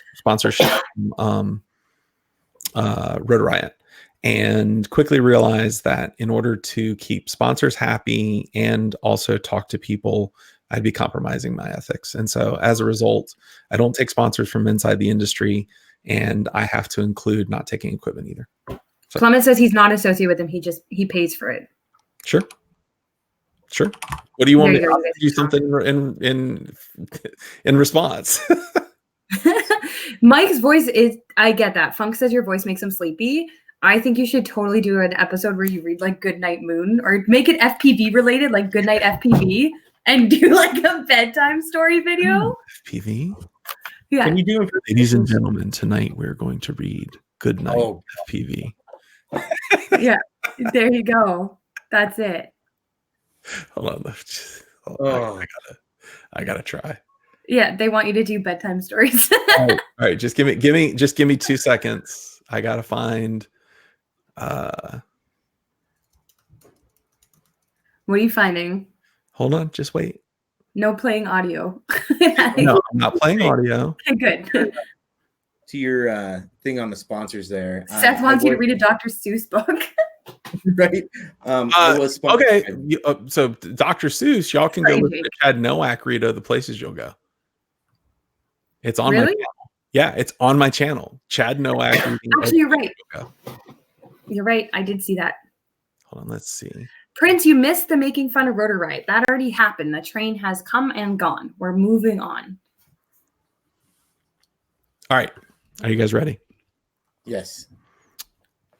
Good Night Moon by Margaret Weiss Brown. Oh, God. In the great green room, there was a telephone and a red balloon and a picture of the cow jumping over the moon. And there were 3 little bears sitting on chairs and 2 little kittens in a pair of mittens and a little toy drone and a young mouse and a comb and a brush and a bowl full of mush and a quiet old lady who was whispering, "Hush. Good night, room. Good night, moon. Good night, cow jumping over the moon. Good night, light in the red balloon. Good night, bears. Good night, chairs. Good night, kittens and good night, mittens. Good night, drones and good night, socks. Good night, little house and good night, mouse. Good night, home. And good night, brush. Good night, nobody. Good night, mush." Are we weird yet? Should I keep going? What? Good night, stars. Good night, air. Good night, noises. Everywhere. All right. We're not ending the show quite yet, so don't put the whole audience to sleep. You lost like 3 viewers with that one. Rollins Clement says he just wants you to try it. He paid for it, but he wants to push the hobby like he pushes TBS Crossfire and all other good things. When he can afford it, he pushes the hobby. All right. So there you go. Tell him to hit me up on Messenger and identify. Yeah, and Trappy says it's morning there, like no stories. He's trying to be awake, not falling asleep. Trappy, I know that you are more than awake right now. You've probably been awake. Says like it's still better than the last Rotor Riot episode. I liked the last one. I thought it was kind of funny. I mean, I personally think they've been doing some weird stuff. Like the Dremel drone was pretty cool. And the last episode, I was laughing pretty hard at Vanover's ability to pick that drone up and fly it pretty simply, playing with the little controller. I did like the NES controller. Hold on, I want to say something to Hoopty. Hoopty, I know all about that history, and I know about a bunch of the stuff that went down. And yeah, that was some skeezy stuff. The history of Great Reader and Tech Cactus Master. Oh, man. Well, we are ending the show here, guys, in about Thank you 11, 12 minutes. No, you got to hold your pee a little longer. Okay. So, because I have you've got 12 minutes. This is the 12. Thanks for being a guest on the show. You're being a guest on the show. I got to go. There's no bathroom breaks during class, children. Anyway, so we've got 12 minutes left, guys, throughout the last year, a few questions that you have. Yeah, UFDA is saying you got to do Rollins audio tapes, reading books. Look, one of the best compliments I ever got was from my Rotor Riot ad read. Like people were like, "That was awesome." Jack Fu, I've already had Trappy on. Trappy, you're welcome to come back on again, but he already said he won't go on. So, what else, guys? Any other questions?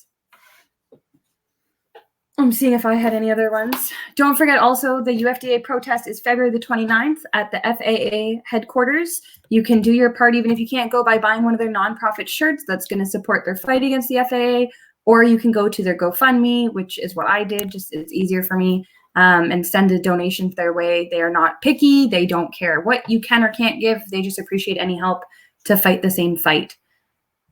Few bucks and multiplies. It just keeps going and going and helps for sure. Just skip one of your coffees for the day. That's it. Just one of your coffees. Death Roll wants to know who your next guest is. So Evan Turner is in the can, as the saying goes. And Uno is going to be the next interview. And then there actually may be a special interview coming up, but I'm not going to leak it. Fair. Hey, Funk FPV, I can't tell you what my TikTok name is. Just say, what's your TikTok? I am actually, I don't know if you guys know this, but there's a lot of people that dance naked on TikTok, and some of them are into big bone men. I've got a good following. What can I say? There's a very interesting website that UFDA has. I'm not going to tell you what it is. Okay. They'll probably talk about it again on their next show. UFDA. It's similar to Parm Hub. I'll give you that much. And apparently they spent a whole night one night contributing to that. So I don't know. I'm scared of that one for sure. I would just say, don't do that on your work computer. Right? Just NSFW in general. Enoch is so on point, man. Between the funny comments and stuff tonight, he's been definitely on the ball. We are all in this together. Come together. And it doesn't matter, guys, even if you're not in their country, like us in Canada, Prince, it definitely applies to us, because the minute that this happens in the US, Canada's going to see it. People are going to cry wolf. Amazon's already here. They're getting more warehouses. They want to do the drone delivery. And then it's going to be, oh, well, it worked in the US. We're just going to do what they're doing. And they'll make up a whole bunch of stories here too. So it's our job to help them fight it so that we don't have to fight it later. Minds will help each other out. Mm-hmm. But any more questions, guys? You got 9 minutes. Throw your last few out there. Although I think we kind of covered quite the spectrum of things here. Somebody called me thick. I appreciate that. They called you thick? That's yeah, I am. I'm actually pretty thick. It's in. With your interviews, do you have a bunch? Do you like have them planned out or saved, stacked out, so you can actually push them out in a consistent way? I don't. I actually kind of go in waves. What I'll end up doing is I'll go on a binge and kind of schedule 4 or 5 and interview 4 or 5, and then kind of edit those out as the weeks go on. I've had to, and to answer UFDA, no, I don't think I can go, but if I can pull it off, I'll try to be there. I can hold hands. What now? You and I can hold hands, and I'll let you take turns. That's right. Just so long as I can be behind.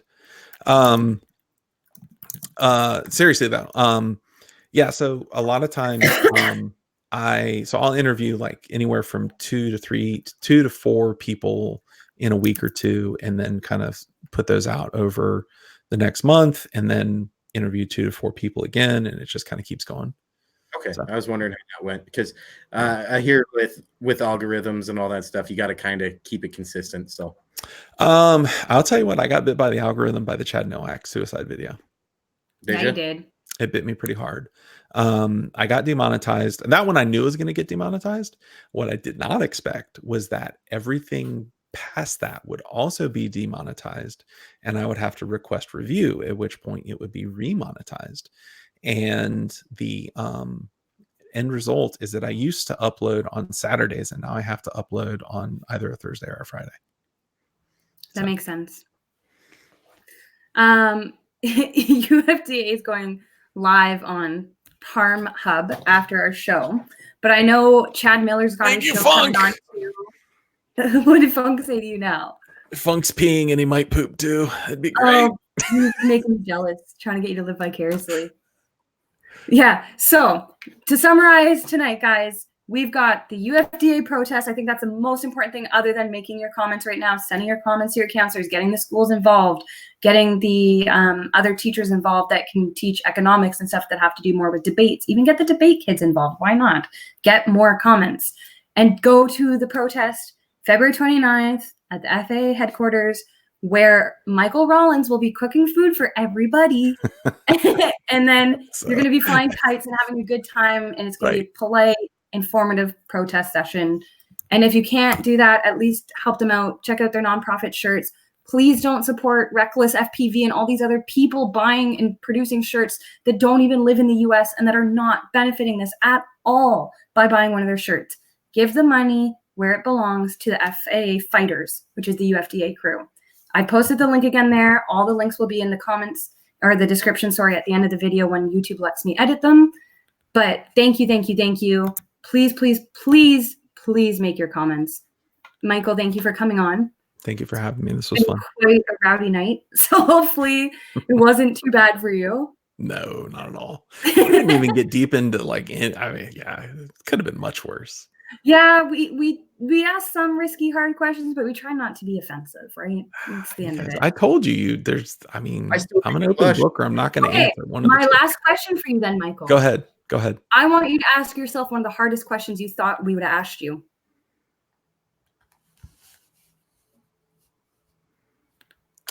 I don't know. I figured. Can I actually ask him? Yeah, ask a hard question. No, do that after, but I want him to ask his hard question first because he said we didn't throw hardballs, so I want to see what he thought a hardball question he was getting is and his response. All right, good. Go, Jake, and then I'll tell you what I think. Well, she already dropped the hammer. You got to go first. Okay, so thank you, Wheats. Love you, baby. So I here's the thing, right? Like I've opened up my analytics for everybody. I've told people how much money I make.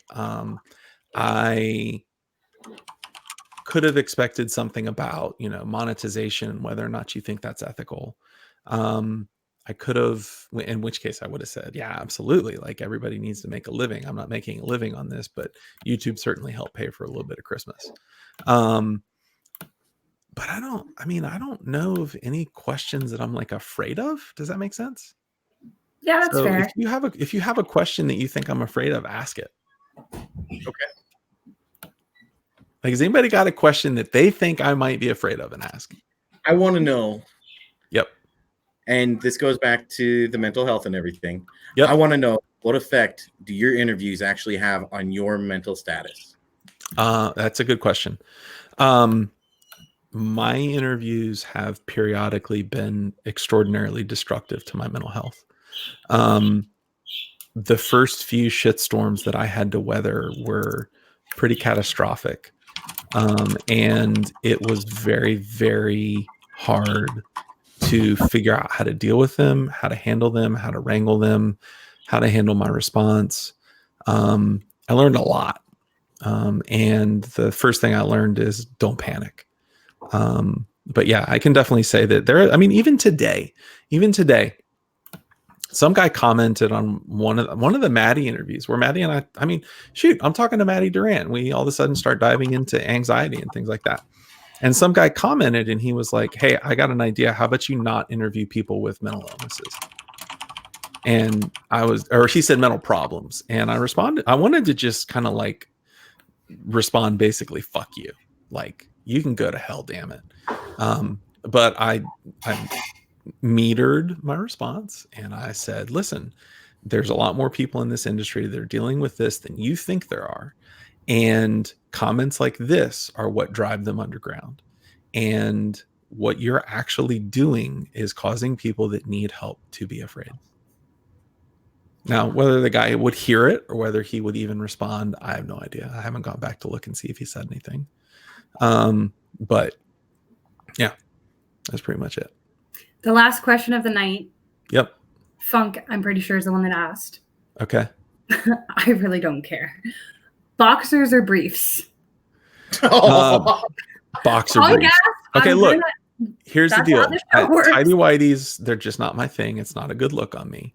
I do not enjoy the free hanging feeling of boxers. It just, especially if you like, I walk pretty hard. Like, I'm very heel first strider. And so the bounciness of boxers really just, it does not sit well with my stomach, if you know what I mean. And so I have elected for boxer briefs. It's also a very good look on my legs because I've got supportive, pretty badass legs. Yeah. Oh man. Well, thank you, Michael, for coming on the show. We really appreciate it. Guys, please again check out the UFDA page, support their protest, go help the protest, go to the protest, submit your comments, stop hating on each other, just work together for this one thing so that we can all still do the hobby we enjoy. Otherwise, have a good night, guys. Thank you so much for coming out. Can I say one more thing before we go? Yes, you can. I haven't hit the button yet. All right, look, here's the deal. We've had Seth, Trappy, Drib. We've had the UFDA all still crew. Here, by the way. Huh? Everyone is still here. They're still here. Yes. And we all had a good time. Okay. Fuck yeah. I know that there's money to make for some of these folks, but like we all had a good time. Just Is Drew there? Can we just have a good time? So if Seth and I can get along, believe me, anybody can get along. Honest to goodness, Seth has been awesome tonight, in my opinion. He has been. I have not a single negative about Seth currently in my brain. If you presented yourself this way more, Seth, I don't think people would think you're such a troll. Just my 2 cents on that. But as we said, have a good night, guys. Stay united in the fight against the FAA. And thank you again, Michael, for coming out. You're welcome. Love you, Big Spoon.